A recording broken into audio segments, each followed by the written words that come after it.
a natural silence fall. I had no idea I was going to be saying anything this afternoon, but I do this all the time, so I think I can pull something out. My name is Peter Cinema. I'm chair of the Department of English and Film Studies, for those of you who may not know me. And it's my great pleasure to welcome you to this year's Salter Lecture. We have a Salter Lecture every other year, and it's usually devoted to some aspect of language, the richness and diversity of what we speak and what we write. It's great to have you all here. There is a reception after today's lecture, after today's talk. Question and answer period upstairs in the third, on the 395 Humanities Center. That's the Salter Resource Room. There will be some hors d'oeuvres, there will be some wine, and I have the pleasure of serving that wine, but I'm not allowed to drink it. And so I look forward to seeing you all up there. And I'm just going to introduce Elena Del Rio, Professor of Film Studies, who's going to introduce our distinguished lecturer this afternoon, Chris Wiesenthal. Thank you. Hello, a very lively crowd. Very nice to see you here. Thank you very much for coming. My name is Elena Del Rio. I'm a professor of film studies, and it's a really great pleasure to introduce our colleague, Professor Christine Wiesenthal. Just before I do that, I want to say that the University of Alberta respectfully acknowledges that we are located on Treaty 6 territory, and we respect the histories, languages, and cultures of First Nations, Métis, Inuit, and all First Peoples of Canada, whose presence continues to enrich our vibrant community. So as I'm finding out every time that I introduce a faculty works in progress, even these days, although we think we know each other, it's always a pleasure to discover more about the scholarship that makes every one of us different, very particular and very interesting, and it makes us appreciate and value the work that we do. And that's what happened to me when I was going over Chris's scholarship, and I came across a lot of stuff that I didn't know about her. So Chris has a PhD in English from this University of Alberta. She began her career as a Victorianist to become a specialist in contemporary women's poetry, especially Canadian poetry, and in the field of life writing, with particular interest in biography, biographical form, cultural histories of life writing, and experimental autobiographies. She has also continued to work in the field of creative writing pedagogy. Chris has contributed many scholarly articles to journals such as English Studies in Canada, 18th Century Studies, Dickens Studies Annual, Victorian Literature and Culture, Canadian Literature, Victorian Poetry, the Journal of Canadian Studies, Studies in Canadian Literature, New Writing, the International Journal for the Practice and Theory of Creative Writing, and Axon, a journal of creative explorations. And I find this the most interesting part. As a creative writer, Chris has published numerous poems and pieces of literary journalism, and has also guest-edited poetry collections. Her own collection of poems, Instruments of Surrender, published in 2001, was a double finalist for the Alberta Writers Guild, Stefan Stephenson Poetry Award, and the Canadian League of Poets, Gerald Lampert Award for Best First Book of Poetry. Her biography of Canadian writer Pat Lowther, The Half-Lives of Pat Lowther, published in 2005 by University of Toronto Press, was the recipient of the Canadian Historical Association's Clio Prize for BC Regional History, and a finalist for the Governor-General's Award for Literary Nonfiction. In 2010, the Edmonton U.S. Press published her edition and introduction of the collected works of Pat Lowther, which received the Alberta Book Publishers Association Lois Hall Award for Editorial Excellence, and was a finalist for the Canadian Editors Association Tom Fairley Award for Editorial Excellence as well. And I think Chris is the perfect choice for a speaker for the Salter Lecture on Language. It is obvious to anyone who knows her or has read her work that she loves language and she loves to do things with words. I can attest that even her emails on the daily grind are examples of the aliveness of language, of its slippery qualities and many powers. The ethical risks involved in our uses of language will figure prominently in her talk today on Carson's experimental translation Poetics, Art, Risk, Ethics. This talk will be focusing on Carson's recent art books, and we'll be asking how they help us think about ethics in relation to the poet as translator. I know she has been working very hard to give us a great lecture, so please join me in welcoming her.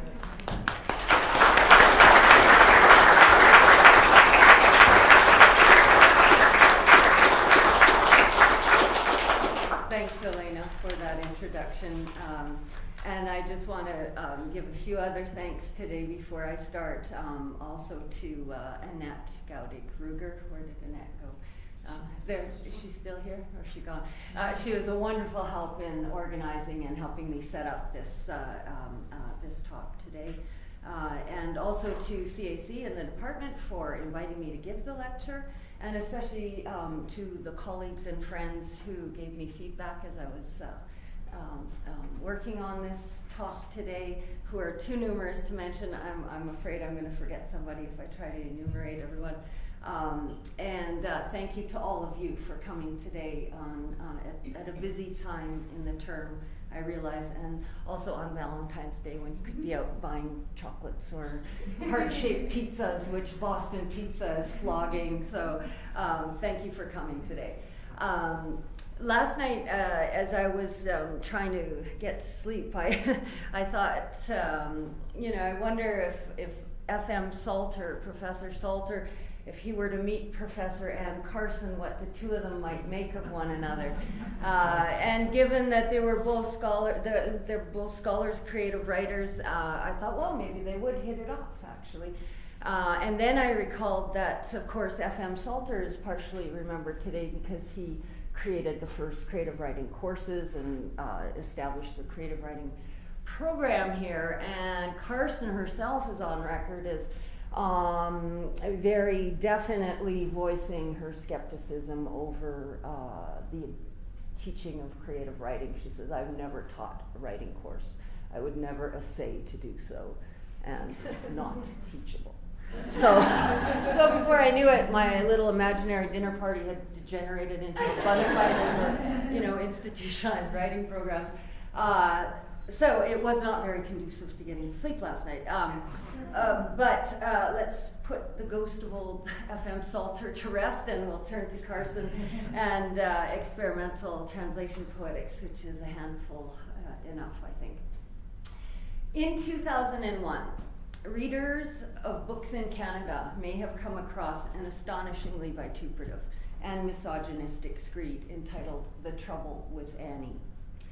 In his attack on Ann Carson, editor and poet David Solway excoriates her as little more than a, quote, phony literary imposter whose work is largely stolen, ransacked, conscripted, and conceptually downloaded, unquote, from, well, basically everyone after Homer and before Gertrude Stein, a difficult interval for a poet, as Carson herself has noted. According to Solway, quote, between what is expropriated, what is borrowed, what is reminiscent, there is scarcely an original line or thought to be found in any of Annie's work. Her surging popularity, he reckons, probably has something to do with the current postmodern obsession with fragments and simulacra. Indeed, he goes so far as to speculate that Ann Carson actually doesn't exist, but is rather a professional scam, a simulacrum like a gigantic pyramid scheme. Flash forward, 2018. Outrage over David Solway's deliberately offensive takedown of Carson would not be confined to the learned pages of a subsequent issue of Canadian literature.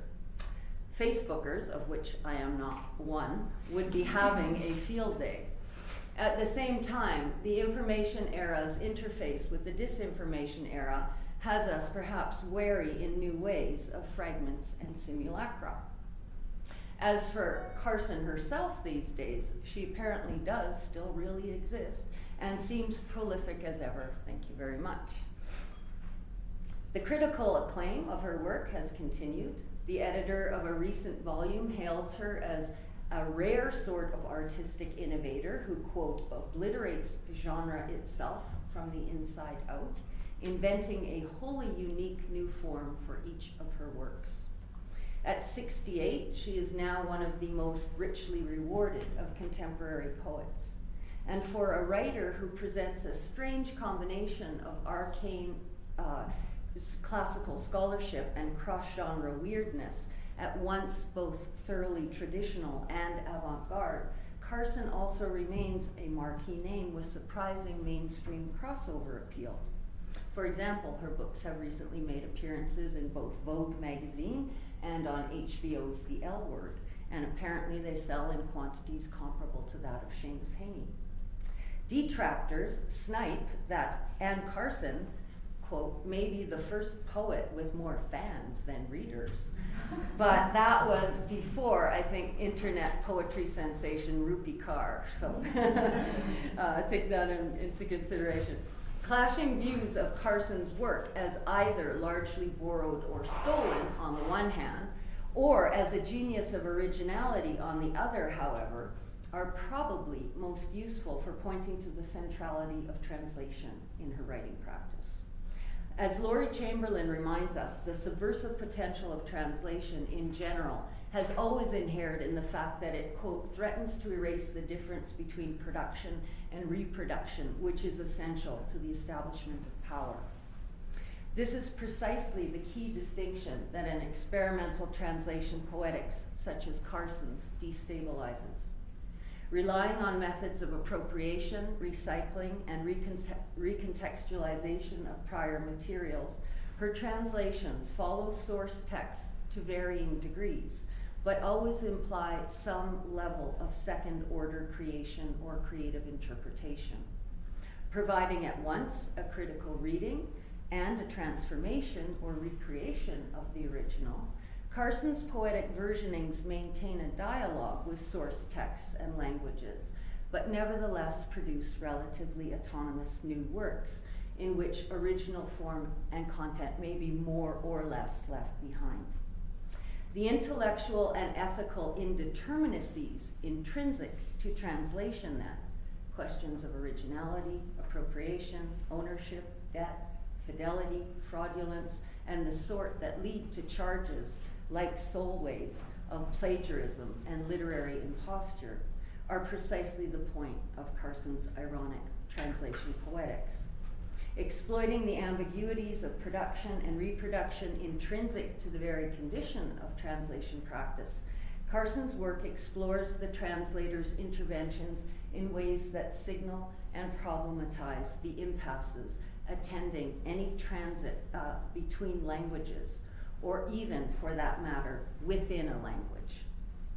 As with the intralingual space crossed by metaphor, the space between languages is fundamentally one of errancy, a zone of true mistakes that Carson unequivocally embraces. So, as she says, I like the space between languages because it is a place of error or mistakenness, of saying things less well than you would like, or not being able to say them at all. And that's useful, I think, for writing because it's always good to put yourself off balance, to be dislodged from the complacency you normally go at perceiving the world and saying what you've perceived. And translation continually does that dislodging. It is in Carson's willingness to risk unbalancing herself and her readers, or dislodging us from complacent monolinguistic modes of perceiving the world, that I locate an ethics in her translation poetics. As a translator of many languages, including some long dead ones, Carson, perhaps more than most, can understand languages, at least in part, as foundational forms of intellectual technology that embody an intellectual ethic, a set of assumptions about how the mind works or should work. That's Nicholas Carr, I'm quoting. Languages and writing encode the first such set of assumptions or values about how the mind works or should work. But they are certainly not the last such intellectual technology, which is where I think a broader cultural relevance of Carson's translation poetics for us today begins to become clear. Her work can be seen to raise questions of intellectual ethics which extend well beyond the ambit of experimental aesthetics if we consider Michael Cronin's argument in The Translation Age, Translation, Technology, and the New Instrumentalism. When we talk about the information age, information technology, and the information society, we should really be talking about the translation age, translation technology, and the translation society. The history of information and information technologies is, if anything, a history of forms of translation. Information, in this sense, is a subset of translation, rather than translation being a subset of information. In terms of Carson's body of work, the imbrication of translation with information technology is particularly evident in her most recent publications, beginning with the appearance of Knox in 2010 and followed by Antigonic in 2012, Red Docs in 2013, and Float in 2016. All of these recent works are to some extent variations on art books designed to challenge the constraints of the linear monograph or the conventional architecture of book form.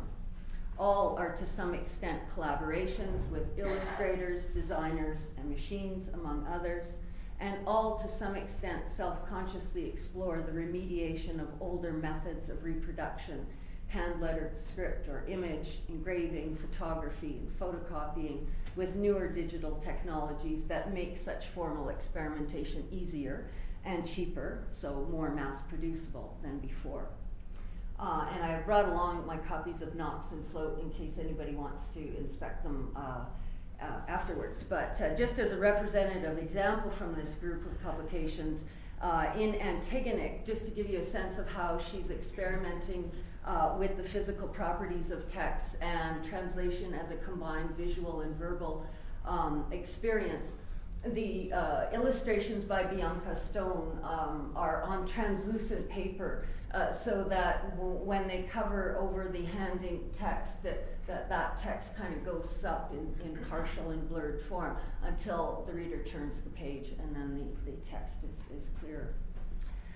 In other words, all of these recent art books can be seen to extend Carson's translation practice into new forms of intellectual technologies, becoming meta-poetic reflections on intersemiotic and intermedial, as well as interlingual forms of reproduction. This is nowhere more uniquely evident than in Knox, a tomb book that unfolds as a double elegy for two brothers. Designed to simulate the aura of the original scrapbook that Carson compiled, Knox manages to evoke the illusion of an original material object in quite astonishing sensory detail, thanks to a clever combination of old and new reproductive technologies, which involve both digital scans, but then also running those scans through a Xerox. In doing so, it stretches the presumably private genre of elegy into an expansive meditation on history and language, a sort of, quote, cultural elegy to the history of printing and communication that encompasses all past modes of reproduction, as Francois Pelot-Papin puts it. Knox thus evokes antique modes of writing technology, such as the epitaph and the deltos, the hinged wooden or wax tablet that folds up on itself after inscription to conceal the words within, and also one that some of us of a certain vintage might actually remember. Every time I look at that image, it reminds me of a full set of grinning dentures, you know, like it's something like, it's saying, I'm retired, haha, and you're not yet. At the same time, Knox's hyper-mediated appearance reflects new digital modes written in code to reprise the title of the Salter lecture preceding this, given by Harvey Common, which I wish I had taken better notes on now. In what follows, I'm going to try and first sketch out a few selective aspects of the translation poetics in Knox in order to demonstrate how this text might be read as an experimental aesthetics that is also an ethics. But my aim in making such a case is ultimately to try and work through Carson's text to approach that broader question of intellectual ethics in a translation age, an age in which it is easier than ever for virtually anyone to function as a subversive translator, to use digital technologies capable of erasing the difference between production and reproduction, and of consequently altering mutual relationships between things, as technologies of information and of translation both essentially do. The effect of the blurring of that line between production and reproduction, straddled by the translator and the prosumer of the digital era alike, can, I think, be seen as one factor contributing to the proliferation of discourses about ethics, whether institutional, corporate, public, or academic, that have arisen roughly synchronous to the growth of digital culture in this century. For my purposes today, though, I want to focus on a specific aspect of this broad synchronicity, namely the apparent divergence between increasing ethical uncertainties related to how we make and circulate digital representations today, and a dominant Anglo-American language culture that seems to be moving in an opposite direction, towards more literalist and instrumentalist uses and assumptions about language, or towards the elimination of ambiguity. What connections might be made between the viral play of significations and fake representations unleashed in the information age, the ethical and social implications of which seem to get more unnerving by the day, and a cultural shift toward an understanding of language as mostly or even only an information tool, a useful technology? What are the implications of such a shift? And what ultimately might we take away from translation studies and the example of errant experimentalists and ironic translator poets like Carson in this regard? So that's the broad strokes part of the talk at the end, and I won't be attempting any elaborate conclusive answers so much as trying to extract a few observations and worries for our discussion. So let's take a look at Knox. The title is Latin for night. The right-hand side pages of this text, when it comes out of its box, compile a fragmentary bricolage in memory of Carson's brother Michael, who died suddenly in Europe in 2000, long estranged from his family. This elliptical elegiac biography is conveyed via snippets of collage text, photo, and hand-drawn illustrations, sometimes glued, stapled, torn up, obscured, or evidently missing altogether. So there is Michael on the cover of Knox, looking rather alien in his bug-eyed swimming goggles, and that's a representative page of this kind of, as I say, elliptical autobiographical collage that the narrator compiles with fragments superimposed on engraved text pages. Most of the left-hand side pages of Knox, meanwhile, provide a word-for-word or adverbum gloss of the Roman poet Catullus' Elegy 101, also originally written in commemoration of a brother lost and mourned on distant shores. Parsed out over the course of Carson's text, Catullus' precursor elegy thus functions as a structural device that is intended in part as an homage to the translator's dictionary.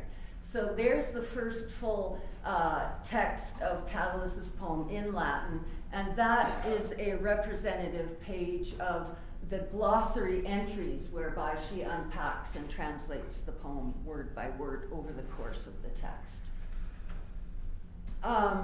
Although it can be tempting to treat the glossary compilations as somehow supplementary to the fractured autobiographical drama of the Michael pages, these bilingual dictionary pages are integral to the translation poetics of Knox. And one of the intriguing features of the form here is how it combines the features of the dictionary at the level of the individual word entry with the macro level structure of the classical glossarium as Knox patiently unpacks Catullus' 101 adverbum. The individual lexical translations replicate the appearance of a dictionary definition entry in that each head word in the original Latin is followed by inflections, grammatical information such as the part of speech, etymological roots, which are in turn followed by explications composed of divided senses, usage, verbal idioms, and illustrative examples. So under per here, we get per preposition with accusative case, and then we get those kinds of etymologies and illustrative usage citations. In this way, Knox transports us back to a memory of translation centrality to the origin and evolution of the monolingual early modern lexicon, of which I am aware that we have some experts in the room. At the same time, what's striking about these glossary definitions is their rapid-fire paratactic style. Though they vary in length from short paragraphs to multi-page glosses, they are all presented more or less as run-on entries that in effect promote a kind of accelerated power browsing. You could say they anticipate the reading practices and norms of a post-print internet era, even as they also evoke the old scribal art of glossographia. The rush of semantic information is heightened by the visuality of textuality in Knox, how the book revolves around the image of a paper-based text. And the effect of both is to haul us along through the definitions so quickly that it's easy to gloss over the ironies of these Catullin glosses. Though the entries invariably begin in a purely expository, matter-of-fact tone, they also start to call up the old question of the translator's reliability and veracity in rendering the master text she is deciphering for us. So just as an example, the very last usage citation at the bottom of this page is probably too small for you to see in the back, alludes to by no means implying a riddle, enigma, or dark fact, right? So they are tongue-in-cheek markers of Carson's creative interpretations here that flag the translators. Translators' ambiguous position at the very border between production and reproduction, stressing the translation act as a liminal form of artistic practice that can introduce doubt, even or especially where it appears to establish and fix meaning. Beyond the slipperiness of the individual definitions themselves, the reliability of the glossary apparatus is further subverted by irregularities in the translator's glossographic practice at large, her overall methods of presentation and organization. To begin with, the reference function of the glossary lexicon device is breezily compromised throughout by the fact that the entries are not paginated. But its ironic inconsistencies are evident in other ways too. Many of the words that appear more than once in Catalyst's text are, for example, dutifully cross-referenced for efficiency's sake to avoid duplication and redundancy. But others, grammatical devices such as the function words et, and ad, for instance, are allotted often multiple multi-page glosses, which are basically verbatim repetition, undercutting all good dictionary making principles of brevity and rationalized uniformity. So imprecise, precisely where it could be precise, and erratic where it could be systematic, Carson's adverbum glossary dictionary is designed to dislodge any complacent faith in both its content and its function as a consultative apparatus, implicitly calling into question the unbiased objectivity and utility of such lexical reference works or translators' tools as authoritative sources of meaning in general. The full text of Catalyst's Elegy 101 also appears several times in Knox, at the outset in its original Latin, and intermittently throughout in Carson's English translation. Although the poetic versioning of Catalyst in Knox seems downright restrained in comparison to some of Carson's other, what she calls, free adventures in translation, the image texts of Elegy 101 in its English translation are crucial. What appears midway through the text as a legible text appears on the last fold of Knox as a blurred, defaced simulacrum of a text that stands somewhere between readability and unreadability. Even the legible image, however, captures the problem of the non-equivalence between languages that the renderings of the glossary entries throughout also reveal. To take one brief example, the adverb indigne in line 6 is defined in its glossary entry as contrary to one's deserts, undeservedly, in an unworthy manner, unbecomingly, shamefully, outrageously, etc., unquote. But it appears instead as wrongly at the level of the full text translation in line 6. The shift in synonym here is subtle, but its effect at the level of the translated line is nevertheless made deliberately conspicuous by its placement into parentheses twice in a row in line 6. O poor, wrongly, brother, wrongly taken from me. Carson's seemingly awkward translation strategy here quite literally reflects her concept of the space between languages as a place of error or mistakenness. The crossing of languages risks the wrongly, just as intermediate forms of translation throughout Knox are also marked up as a type of error, sometimes amended and sometimes not, as with the extraneous P there in drop-a-ping. So sometimes they are left to stand. So, how do we think about the ethics of translation in relation to such a text? If we take ethics to mean the ideological commitments implied by a poet's philosophy of language, then one way such an ethics might be summarized at this point is as an ethics of difference. Such an ethic seeks in practice to acknowledge the stubbornly aleatory elements of linguistic and cultural differences in a source text. To employ a distinction that the translation scholar Lawrence Venuti makes, Carson's experimental translations can be read as enacting a foreignizing as opposed to a domesticating method. Fluid, but not fluent in style, foreignizing methods not only disrupt any illusion of transparency, signaling the translator's visibility, they do so precisely to register the peculiarities and incommensurate discontinuities between languages.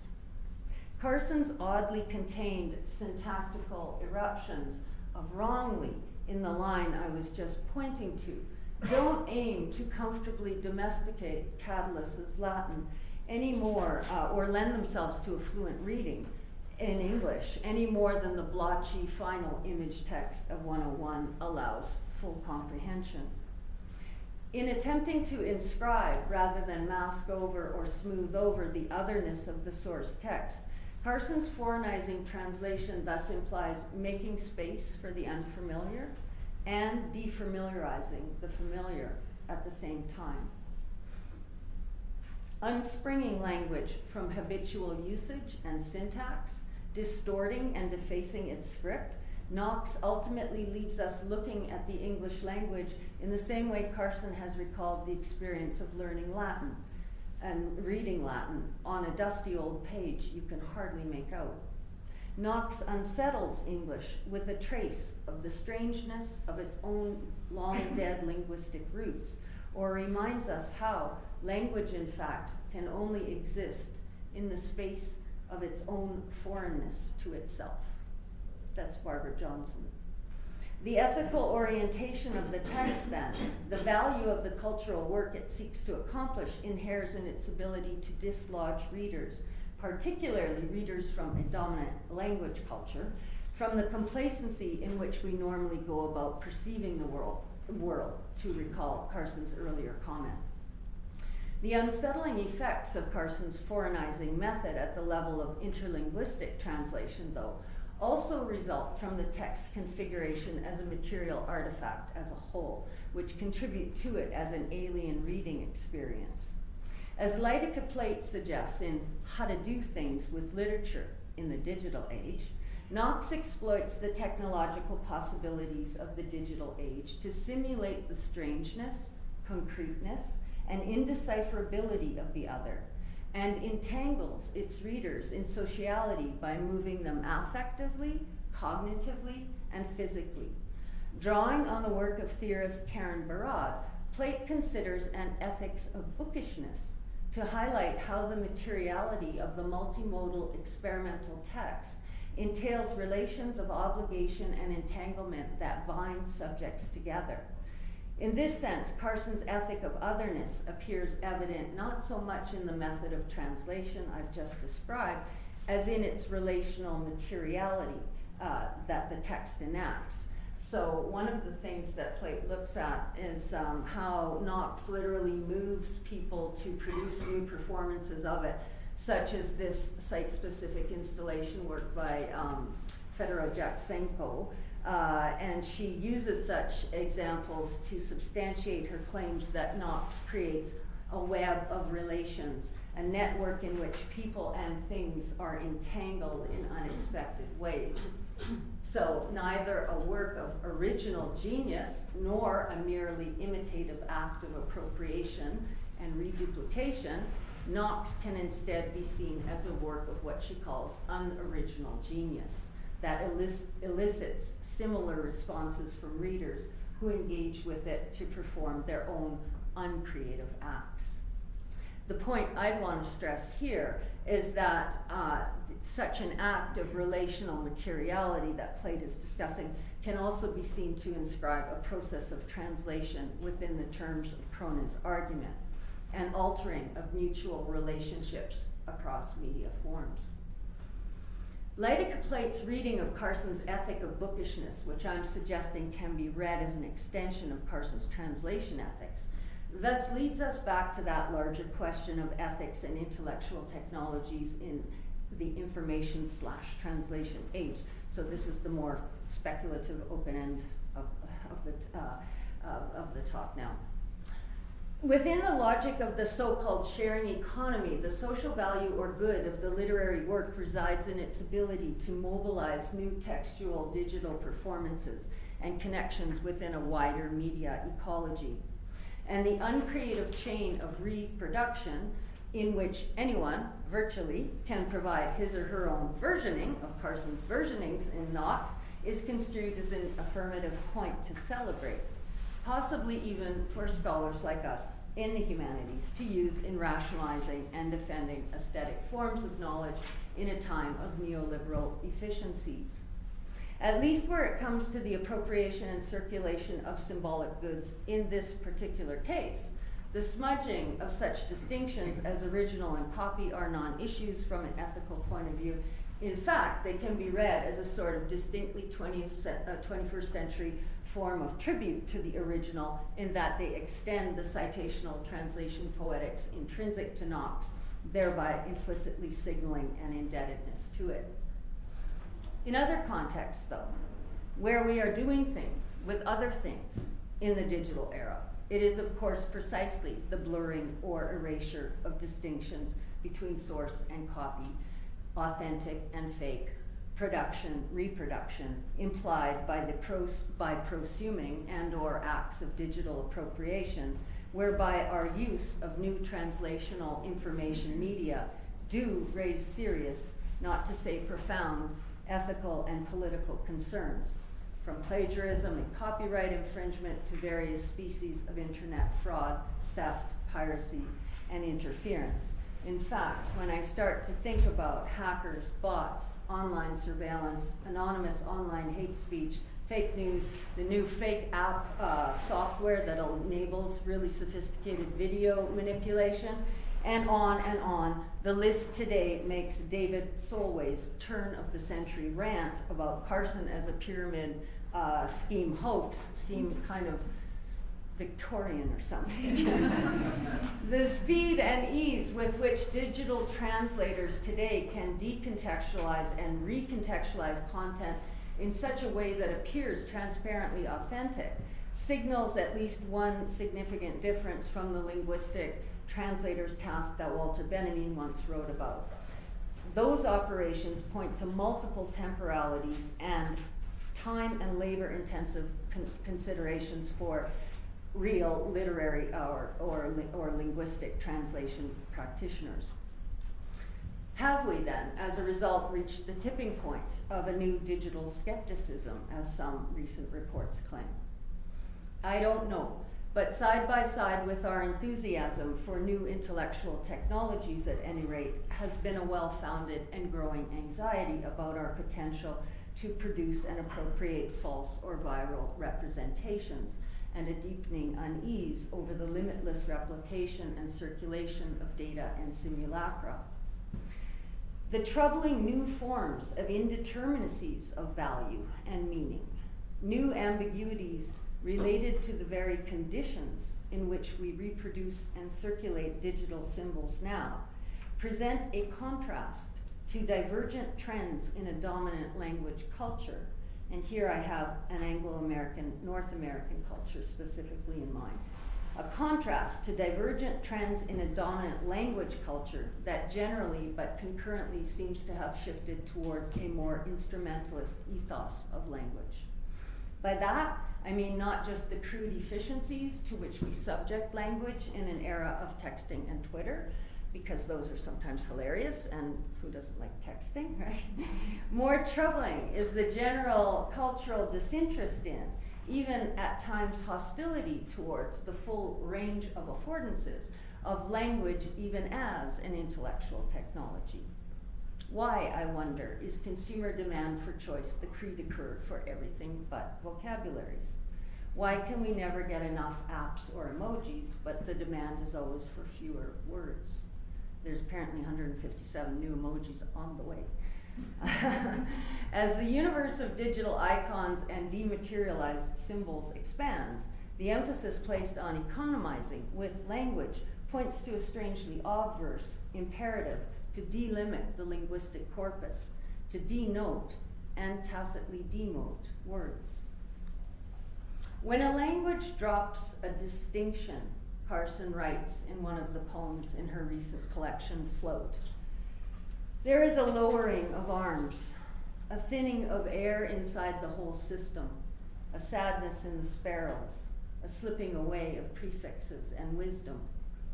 This poem, entitled Dropped Sonnet, acknowledges changes in language use and attitudes over time as a loss, registering that loss of variety and distinction as a diminishment of the total sum of differences, of options that make up the air inside the whole system of a given language. It places, that is, the same value or regard for difference on the intra-linguistic level as Carson's foreignizing translation method signals at the interlinguistic level in Knox. Valuing distinctions within a language system marks an ethical stance analogous to respecting the monstrous extravagance of global multilingualism, to recall Thompson Highway's memorable phrasing from his CLC lecture a few years ago, or as analogous to respecting the outrageously complex biodiversity in an ecological system. With each fine distinction lost, there is a slipping away of an old form, and the anterior wisdom it carries, a prefix. So language change happens, and the sparrows are sad, and so are we. But of course, nothing is that easy, at least not with regard to a language practitioner like Carson. Dropped sonnet is no more a simple elegiac lament than is Knox. In her typically lyrical way, this poem, like all others in this sequence, drops just a few of the conventional forms of the sonnet. As she does so daringly in the Glass essay from Glass, Irony, and God, Carson engages with archaic discourses of romanticism in a way that is calculated to, quote, teeter on the brink of a potentially pathetic melodrama. Unquote. That's the speaker of the Glass essay talking about Emily Bronte's writing, but it's perfectly apropos for Carson. Drop sonnet recalls in this regard the same liminal form of artistic practice that aims to introduce doubt at precisely the same time it appears to establish meaning, as with the semantic spill of the glossary dictionary entries in Knox. Irony is a signal of difference within language. That system that argues with shadow like Venetian blinds, to take another line from another of her sonnets in this sequence. It is also a fantasy of distance that depends on stable and sophisticated contextual operations, frames of reference and value that are no longer stable today. Irony is also a trope that seems to be in trouble these days, routinely misappropriated as a handy alibi for racists and others unwilling to own their own hateful representations. Speaking of his allegorical fictional dystopia American War recently, the novelist Omar El-Akkad remarked, quote, "I never intended the book to be about the United States in a literal way, but its publication in 2017 nevertheless coincided with the death of irony in American public life." So everywhere he goes, it's read as nonfiction, and he gets questions about his predictions of civil war. Although the reception of Al-Akkad's novel is complicated by the politics of his racialized subject position, I wonder if he is right. If he is, and we soon need a Knox-like epitaph for irony, I think we're in trouble. As Al-Akkad's remark suggests, what might concern us most about a more instrumentalist approach toward language is the swing toward a sort of literalism that it also implies, a tacit assumption or inhabitation of language as a transparent matter of pure functionality and surface reference or correspondence to the real. Is language itself taking on a sort of logic of immediacy of the sort that is usually distinguished from the hypermediated? Do the rise of new so-called discourses of authenticity or sincerity as a trending aesthetics, characterized by affect, trust, and belief, according to a recent call for papers, suggest this much? It's worth stressing in any event that such literalism or logic of immediacy overlooks a distinctive feature of language which must also complicate any understanding of it as an intellectual technology with a built-in ethic, namely, its capacity to exceed and contradict its own assumptions.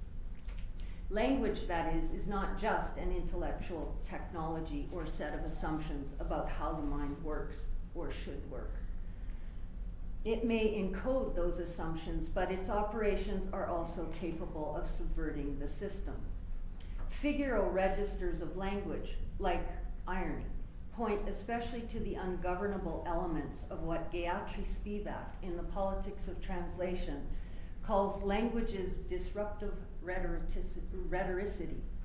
In that reflection on her work as a translator, she notes that, quote, "There is a way in which the rhetorical nature of every language disrupts its logical systematicity." And further, the relationship between logic and rhetoric, between grammar and rhetoric, is also a relationship between social logic, social reasonableness, and the disruptiveness of figuration in social practice. And Carson might call this disruptiveness of figuration that place of error where the true mistakes of metaphor and translation take place. The various reasons we don't see much in the mood for irony, paradox, or linguistic ambiguities at the moment are perhaps both painfully obvious and less so. Clearly, these language practices continue to exist across heterogeneous cultural fields, but on the whole, their habitus seems to be shrinking, which is why we need to keep reading experimental poets like Anne Carson, Margaret Christakos, Yoko Tawada, and many others, just to name a few. Likewise, we might pause on the fact that we seem to have turned critical attention away from language and its capacities to disrupt social logic, social reasonableness in social practice, just as a potentially ungovernable free play of pixelated signification is posing some tremendous new challenges to our ability to govern ourselves. We seem less concerned now than just a few decades ago with the complexities and indeterminacies of language. The prevailing impression, at least with regard to current theoretical discourse, being that by this point in the 21st century, we are and should be long past postmodernism's language-related fascinations, including its fascinations with such conventions as irony, parody, ambiguity, and so forth. Influential pushback against language has arrived from fields such as critical posthumanism, wherein strategies for decentering the human presuppose a critique of language-based ontologies. As the production of discourse has, in some sense, become dematerialized, raising new ethical uncertainties around representation, we are folding discourse into the material, where perhaps, in some respects, through the collapse of distance and difference, it seems more contained, governable, or maybe even domesticated in a way that masks language's existence in a space of its own foreignness to itself. In the end, if experimental poets like Carson can help demonstrate how information technology is unavoidably bound up with translation, and translation as a human activity is inescapably a technology, then such writers also remind us that we underestimate language if we think of it primarily in instrumentalist terms, or even more so if we don't think of it at all. They remind us that language is an imprecise technology, erratically systematic, that insofar as language is a system, it is one that argues with shadow, an inherently risky proposition of unanticipated transfers and transformations, crossing spaces into error, failure, and disruptiveness.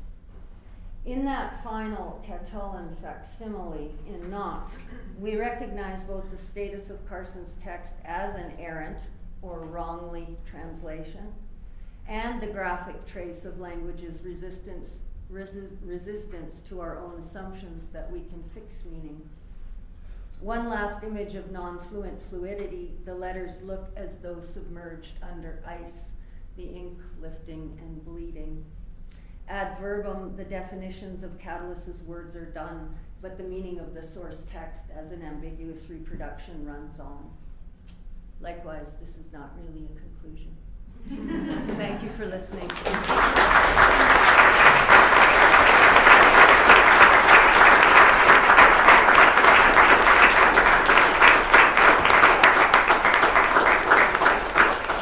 Thank you very much for this wonderful lecture. I want to open it up to anybody who has questions or comments for Chris. Just a really quick comment. I really loved your presentation. Thank you so much. Oh, thank you, I was Claudia. wondering, just meditating on the I was really struck by the passage that you quoted, the loss of her brother, and Oh, yeah. and so this is one of the things that's always brought up in translation studies is it was lost in translation. Yeah. So I'm wondering if you can see this on a more kind of macro level too, as a kind of a both the idea of the ironic poet, so this as a both sort of ironic and in earnest meditation on loss.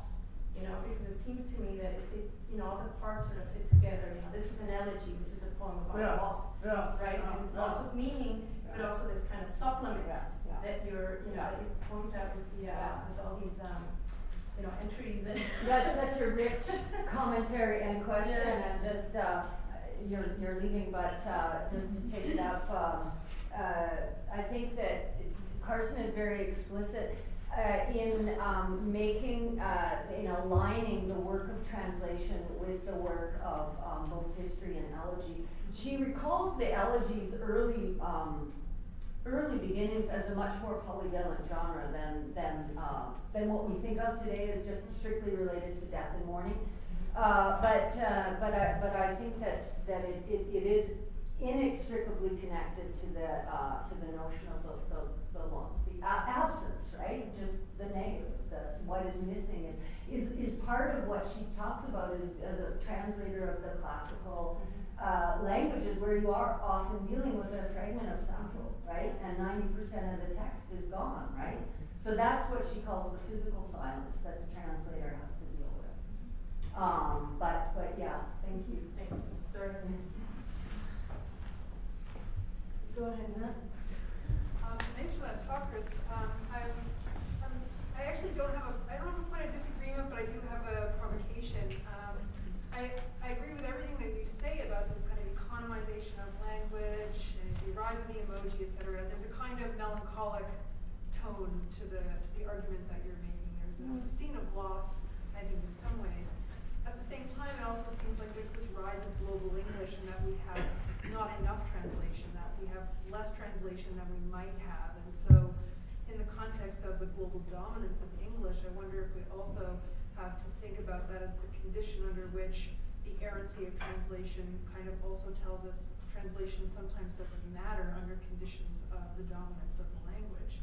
I just wonder how we think about those things together as a kind of contradiction there. I appreciate that provocation. I would say that there's the melancholy of the what I'm registering as losses of distinction in language here is countered by a kind of ironic sensibility that I'm taking from Carson's. I'm taking the cue from Carson there. However, with regard to does translation really matter all that much, I would say it does. I didn't suggest that, by the way. I didn't say that it didn't matter. I was just saying we don't have enough of it. That's all. We don't have enough of it. We don't have. What's astonishing to me, and I have not read deeply in this area, but the sociology of translation studies that I have read, sort of sociology, economics of translation, it's astonishing the global translation flows, just how hypercentral English is as the language that gets translated, and how very little we get, translated back into English. And also, what the scholars that I've read have emphasized is that it's often like in so-called world literature, the translations that are used are very much domesticating translations that are made so that they're comfortable for the English. They get assimilated very easily, right? Instead of something that challenges us and just kind of makes you register like something is different here, right? There's a dissonance that is intended to be registered. So that's I think what I would have to add to that. It's a really interesting field. So it kind of intensifies what Carson is doing. Yes. Rather than the opposite. Yeah. Yeah. Yeah. Yeah. Thank you. Thank you, Christine. That's wonderful. Thank you for the really gorgeous talk, but also for talking about these really gorgeous books. They are. I love. Yeah, they are. sit on my office shelves and on a shelf of books that I think are beautiful objects, and I adore them. And they bring out my strongest bibliophilic tendencies. Right? And that's actually what I want to talk about. So I talk about loving books on Valentine's Day. It seems fine. Yeah. Because there's something. There's one part where I don't talk about my love of Anne Carson's books publicly because somehow that seems like something that turns them back into objects, stops them in their moment of translation, even though they at the same time, they're always, especially those most recent 4 volumes, are built to resist ossification of any kind, right? But they at the same time, they're these like wonderful objects or hyper objects of some sort that encourage a kind of fetishistic relationship to them. And so I'm just wondering, is next to the ethics of translation, do you think about the ethics of their thingness or their objecthood in some way and how those things work together or against each other?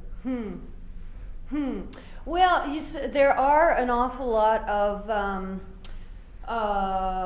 there's quite a bit of scholarship on Knox as an artifact, as a material artifact, and just yesterday I was in special collections with my creative writers, and we were looking at art books and altered books.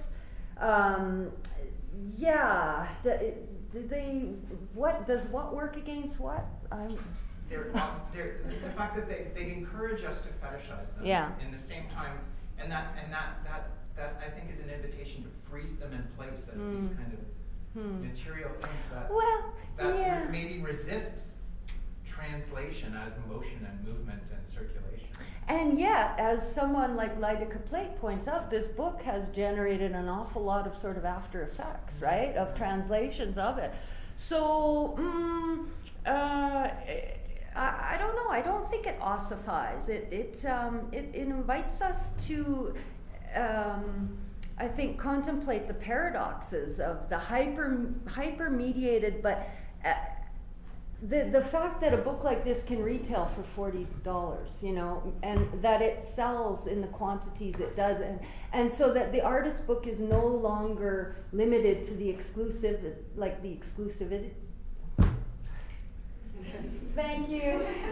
it's not as exclusive as it was before these digital technologies. So it is a kind of democratization of what was once a very elite form, you know. And I think she may be doing the same thing with the artist chapbook, with the poetry chapbook in Float, in all these sort of loose pamphlet type forms that she's that compile Float. So I'm sorry, it's not much of an answer, but yeah, I'd have to think a little more on that. Catherine? Following up on that, just a question of whether or not there are ebook editions of the work and how that translation of media might problematize. I think little bits of Knox are on the internet. Some of these poems that I was talking about in Float were actually digital performances to begin with, like like video performances that are on the web as well. However, Carson was very proud of the fact that this book was what she called unkindleizable. Unkindleizable. And I think that's one of the things that that she and her collaborator Robert Curry are really interested in, is the physicality of reading, you know, and also the physicality though of text. Like she loves those hand inked, you know, types of modes which appear in Knox here, but also in Antigonic, as the earlier slide showed. So I think there's something that like there is maybe that's speaks to Nat's idea of the nostalgic element of being wedded to a kind of print form. That wasn't actually my question, which is a point of information too, but my question was also, so Anne Carson's experimental, but she also has this celebrity status. And so I'm wondering if you can, what's your theory of why she's a celebrity, and how that might speak to, in fact, this melancholy for this loss might actually be turned around. There might be a moment at which our culture is starved for an Anne Carson. Well, that's a tough question, Catherine. I have thought about that, but I think that it is an unlikely celebrity in the sense that she is this sort of nerdy professor, right? And of a very esoteric kind of specialized knowledge. But I think she's partially taken up as a celebrity, not despite that, but because of that fact. Because I think it's easy to project onto a figure like Carson a kind of oracular allure, as someone who knows something esoteric about I had a flashback to one of my early undergraduate history books, The Dawn of Western Civilization, right? And I think that there is something of that appeal that gets projected onto her, and sort of in the cultural imaginary. It speaks to a culture that is enamored of its own roots, right? And she embodies that. I think that her well-documented aversion to celebrity, though, her reluctance to give interviews, her anti-autobiographical practice, is not just a pose. I think it is, I think every one of her books is trying to, in some way, what she calls decreate the subject, right? Displace the self, displace the subject so that the teller can disappear in the telling, as she puts it in Decreation. And so it's an interesting, that's one of the reasons why she interests me, is she's this sort of autobiographical writer in an era of memoir, right? And gets taken up in very seemingly peculiar ways, but in ways that I think do make sense if you think about a kind of transnational British imaginary, of which you can easily sort of, say, oh, Carson's the one who's the subject presumed to know about all that, right? But she has, I think, that iron, right? The classical iron. She has fun with that to some degree. So I just want to say that was really fascinating, and I have to think more about this connection between technology and translation before I have much intelligent to say about it. But I did want to get back to this issue of the translation that Nat brought up a little bit earlier with this respect, sort of in a sense of like the politics of translation, because translation is suspect in a certain regard, particularly in the academy of the professional world, because it's regarded by some as being not an original work.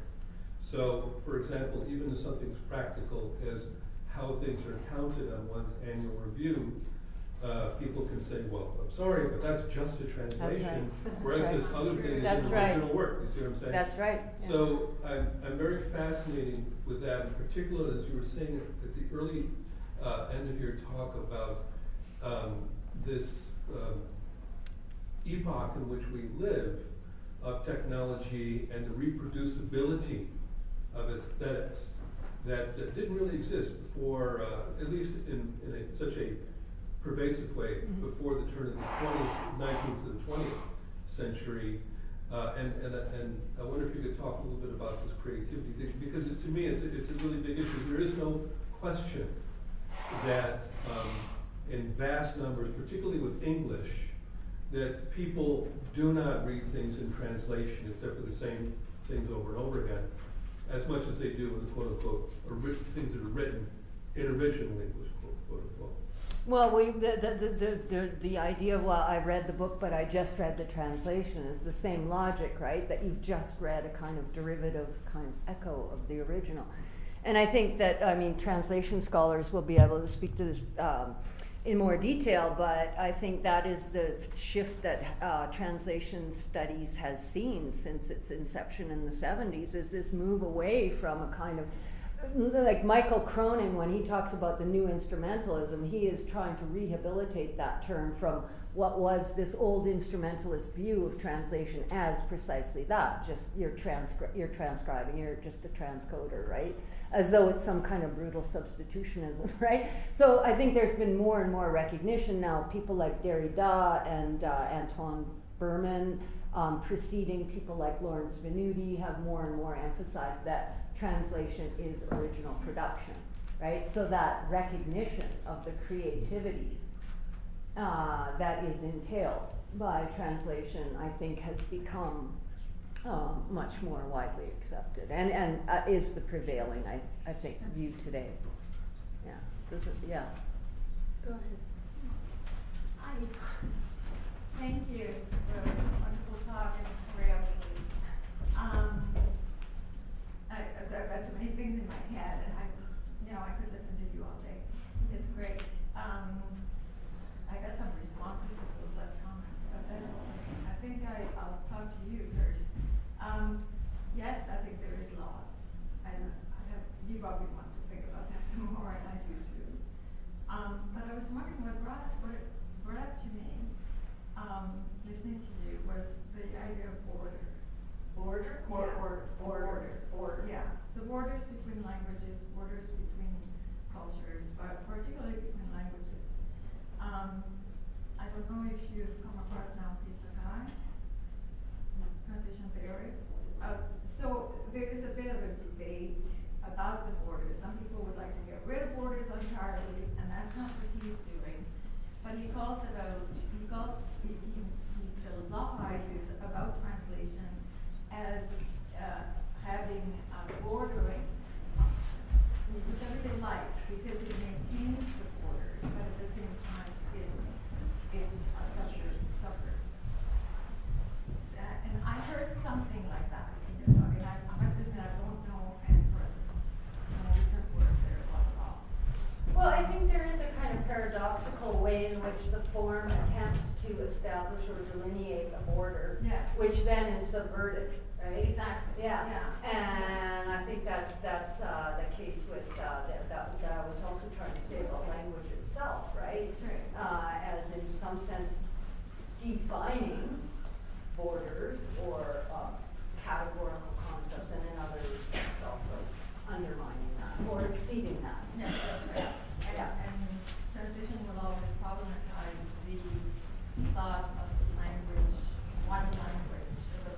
That's right, yeah.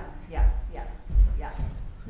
was gonna say about the earlier comments about the books themselves being artifacts. I think within the context of translation, they're not, because translation is a process. There's a lot more. Absolutely, There's and- a lot more than product or reproduction. It actually instigates a process. So Yeah, it yeah. continues. You know, and the middle part of this talk on the textual analysis is actually taken from a much larger article, longer article, in which I talk at much more length about the process of translation as a temporal unfolding. And so that glossary entries are literally entry points, a beginning point. And it's wonderful the way the text orchestrates a kind of conversation about that, because while I was talking left and right hand side pages and this one's doing that and that one's doing that, it's actually a much more porous text in that regard. And so the right hand Michael pages, while talking about the brother's loss, also talk about the lexical activity that's going on the left hand side. And they, in effect, apply the brakes to what is that kind of really rapid fire going through those glossary entries. So it's like a reflection on what does the time translation takes, the years that she has spent with this poem. The fact that when you gloss, when you enumerate the initial sort of semantic associations or definitions of a glossary entry at the word level, it's a beginning point, which becomes a much more deliberative labor, as I was saying. That's one of the main things that's different about the way that we digitally translate today, and the actual labor of translation experts, right? That much, what do you do at the word level, but then what do you do at the sentence level, what do you do at the stanza level, what do you do at the chapter level, right? How do you keep a register of language or mood consistent, what kind of mood, right? All of the, that's why it takes 10 And it's years. already gone through by Yeah. the time you start. Yeah, By the yeah. time you find your entry. Yeah, thank you. So I think it's getting late. I don't know if anybody's dying to ask another question. No, otherwise we just. Do it over food. Yeah, let's do it upstairs. Thank you very much. Thank you.